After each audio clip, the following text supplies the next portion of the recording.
Éducation sur Sen TV. Santé sur Sen TV.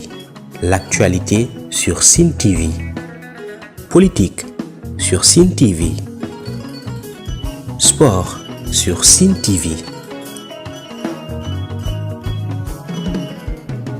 Religion sur Sen TV. ñu liggéey mooy naka la ñuy def ba autonomiser producteur autonomiser mooy lan ba ki ngay gunge mu mënal boppam dootu la soxla donc lépp fa lay wéeru autonomisation bi ba nga xam ne suñ fa jógee tey ñooñu nañ mën a demal seen bopp sans intervention projet sans intervention Agri Sud loolu moo tax tey depuis daaw diwaan yu mel ni Mbamane diwaan yu mel ni Baba Garage diwaan yu mel ni Taïf Agri Sud international da leen a feral donc yéen ñi nga xamante ne nag yéen a ngi namp 2026 am na yeneen ñoo xamante ne dinañ leen ci feral parce que yaakaar nañ ne fu ñu def 9 ans ñooñu war nañ namp nañ ba doyal ba dugg CI ba dugg CP bay war a dem CM2 donc war nañ mën a fer donc loolu mooy ambition Agri Sud international tey jii soo xoolee su ñaari régions yi lu ñu si formé su ay RESFOR li nga xamante uniquement su maraîchage la tollu na su 79 RESFOR juróom-ñaar fukk ak juróom-ñeent presque juróom-ñetti RESFOR ñoo xamante ne capable nañ aujourd'hui dem bien loolu mooy benn pàcc bi nga xamante ne lu ñu koy woote mooy les acteurs de la démultiplication agroécologie bu ñu ko waree def nekkul ne rek béykat bi dañ ko war a gunge su tool bi ok boobu mooy mayo bu njëkk mais ñaareelu mayo mooy ñi nga xamante ne ñooy dem di wasaare xam-xam bi muy service technique yi mais aussi muy restaurant yi muy relais yi loolu mooy acteur de la démultiplication nga xamante ne fii Agri Sud mënut a yegg ñoom mun nañ fa yegg donc loolu moo waral ñu am ay restaurant ay relais former leen ba tey ñu mën a yegg si fii ñu yegg si relais yi aussi même chose la soo xoolee dans région yi formé nañ fi tollu ñaar fukki relais élevage te damay appesantir su élevage bi parce que pour ñun élevage bi dafa bokk li nga xamante ne mënuñu ko séparer ak agriculture bi ñoo bokk espace bi ñoo bokk espace bi yëpp donc kuy béy di nga sàmm boo sàmmul ay nag sàmmoo ay béy sàmmoo ay xar am nga benn ginaar mbaa ñaari ginaar mbaa ay kanaara su biir kër gi espace bi ñoo ko bokk espace bi naka lañ koy gérer loolu moo tax Agri Sud international pour gën a mun a gérer espace boobu noonu ak concours conseil départementaux yi parce que lu may wax toujours rek bu ñu fi teewee coopération décentralisée bi moo tax mais coopération décentralisée bi ay département la département yi yónni surtout ay communes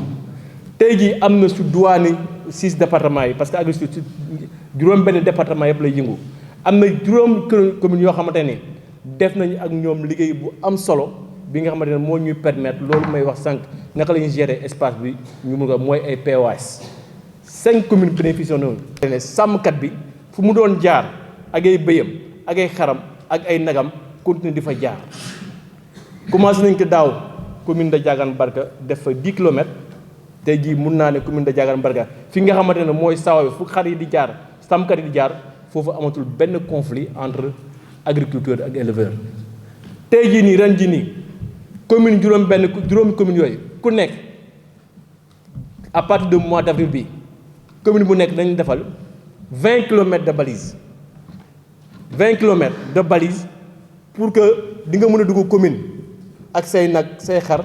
mbaa say béy ba génn commune bi doo dugg toolu jaamu doo fa yàq béykat bi fu mu doon béy dina fa yem kon ne di béy mais càmmkat bi fu mu doon jaar dina fa kon ne jaar te du yàqal béykat bi kenn du tooñ sa borom dina tax aussi côté boobu noonu ñu gën a mën a dundalaat suuf si mais aussi pâturage bi gën ko yokk. Aujourd'hui nous sommes là pour magnifier mais reconnaître le travail qui a été abattu à travers les responsables de formation et les relais élevage. Agri Sud International intervient dans les régions de Diourbel et de Fatick depuis 2014 et l'objectif d'Agri Sud International c'est d'arriver à l'autonomisation des exploitations agricoles familiales. Il y a quelques années, nous étions dans la commune de Baba Garage, département de Bambey, dans la commune de Taïf, département de Mbacké. Aujourd'hui, ces exploitants agricoles qui ont été accompagnés pendant 10 ans ont été sevrés parce qu'aujourd'hui, sont capables de pouvoir participer à l'intervention d'Agri Sud International. Nous sommes là aujourd'hui pour accompagner ces efforts, mais avoir la reconnaissance du travail et leur engagement dans les périmètres agricoles, mais leur engagement aussi au sein des groupements et des organisations de producteurs. Mais ce travail qui a été fait avec les responsables et les relais, c'est grâce aussi à la collaboration avec les services techniques d'élevage et aussi à travers aussi les autres projets de développement, les autres projets qui sont de la coopération décentralisée qui nous ont permis de pouvoir accompagner ces relais. L'élevage pour nous, c'est un volet, un atelier qu'on ne peut pas séparer de l'agriculture dans son ensemble, que ce soit le maraîchage et les grandes cultures. Nous sommes passés d'un projet localisé, d'un projet à l'échelle d'un village ou bien à l'échelle de commune, à un projet de territoire dans le cadre du programme Agriterre, Agriculture et Dynamique Territoriale, qui a commencé depuis 2018 avec plusieurs phases de 3 ans, donc 9 ans au total. Nous allons arriver bientôt à la fin de ce premier programme Agriterre en 2026. Et pour nous, il était essentiel de pouvoir accompagner ces responsables et ces relais pour la continuité des activités, mais via aussi les organisations fétières avec qui nous tenons des conventions de coopération. L'élevage est pour nous très important. La coopération décentralisée nous a permis d'être en contact avec les conseils départementaux. Les conseils départementaux nous ont donné une orientation d'aller vers des communes cibles. Ces communes ont été ciblées, identifiées, et nous avons travaillé avec ces communes pour davantage voir comment gérer mieux l'espace partagé entre agriculteurs et éleveurs, et ce qui nous a permis de pouvoir réaliser des POS, des documents de stratégie, qui sont des plans d'affectation et d'occupation des sols. Et à travers ces plans d'occupation des sols, nous sommes en train de mettre en œuvre, donc, ou bien d'opérationnaliser ces plans, ces POS, en essayant de faire de sorte que, par exemple, les zones de pâturage,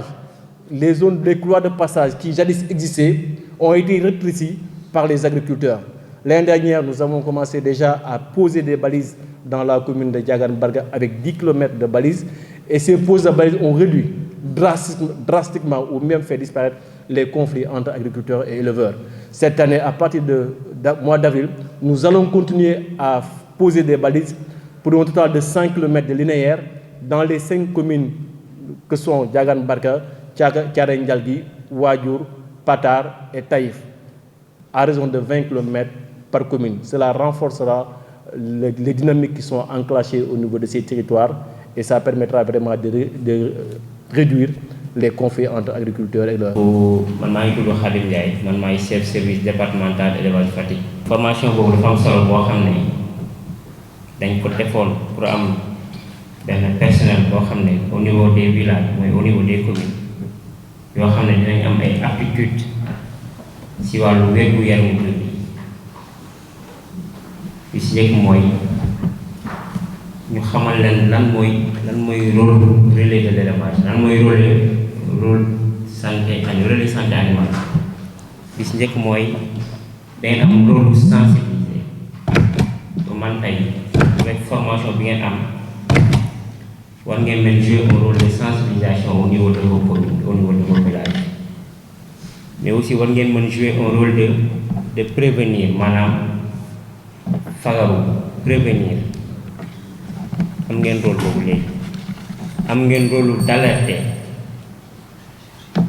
pour man après cette formation, après formation bi ñu leen defal bépp problème santé bi ngeen am seen gox yi yéen loolu seen rôle la ngeen alerter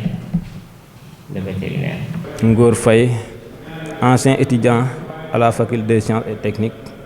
nekk relais et ressort au niveau de la commune de Diagane, plus précisément au village de Kër Ali Gueye. maa ngi teew fii tey en tant que ressort, c'est-à-dire responsable de formation et aussi relais au niveau de l'élevage. Agri-Sud def na lu bëri Diagane bi mu fa ñëwee fekk na fa ay problème parce que bu njëkk ku wax élevage da ngay wax formation, ku wax agriculture da ngay wax formation, te bu njëkk ñu ngi woon ci mbéy mi ak élevage bi te amuñu woon formation, te balaa ngay lancer aussi yooyu noonu formation moo war a jiitu. léegi Agri-Sud ñëw na foofu defal ñu ay formation ba ñu am ay certaines notions yoo xam ne nii vraiment daf ñuy jàppale quoi, parce que tey boo seetluwee boo waxee da ngay yor sa jur te xamoo comportement jur bi, xamoo li nga ko war a jox ak li nga ko warut a jox, loolu noonu mën na créer ay pertes te boo waxee perte animale rek nga wax perte kii économique. parce que man sama bopp dama yàgg a bëgg agriculture ak élevage parce que dama si juddu fekk sama papa ma jàng ba dem université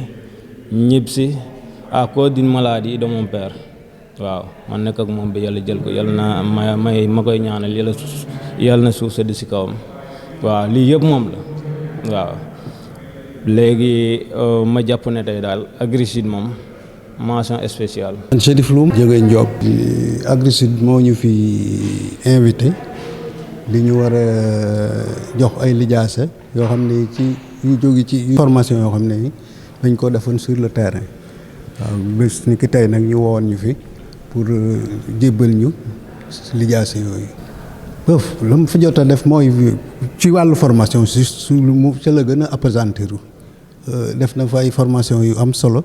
defe naa ne booy seet def na fa ñeenti module yoo xam ne yu formation la def na fa ci mbirum mbeqi mu ñor maanaam tos boo xam ne bi da nga koy toggal sa bopp ba mu ñor def na fa ci biopesticide def na fa fertilisant liquide biofertilisant liquide bu ñuy wax BFL mooy engrais liquide boo xam ne dañ koy ñun ñoo koy defar foofu di ko def ci gàncax gi yooyu yëpp jot na ko faa def mu ngi ñu accompagner nañu aussi ci semence ak intrant mos na ko def waaye liñ jot a dox moom amul dara loo xam ne li xeeb nañ ko ci doxalinam parce que approche bi rafet na jekk na baax na xale yu baax la ñuy yónni ci ñun aussi ñuy liggéey ak ñun ba fi mu ne daal amagul lu ñuy rëcc ko non seulement dañuy pratique la yoo xam ne dañ koy def di ci gis njëriñ mais day fay sakkanal suñu poche parce que da nga daan dem jëndi jëndi pesticide chimique léegi doo au lieu ngay jënd pesticide dootoo ko jënd da nga koy ñëw préparer ko ak naturellement ak garab yu naturel di ko jëfandikoo ci gàncax gi loolu la ñuy def engrais aussi tuuti lañ ciy utiliser tuuti lu mënul ñàkk rek parce que xam nga loo xas miin bala nga koy bàyyi day xaw a yàgg mais engrais bio bi ñu jàngal mbeqi moomu mu ñor moom moo gën ci gàncax gi. xanaa taxaw pour vulgariser liñ ñu jot a xam ñun parce que liñ jot a xam defe naa pour ñun xamuñu ko pour mu yem ci ñun dañ ko war a xam waaye dañ ko war a wesaare ci yeneen producteurs yi nga xam ne ñu ngi ci wet. Éducation sur Sine TV, santé sur Sine TV, l'actualité sur Sine TV, politique sur Sine TV, sport sur Sine TV, religion sur Sine TV.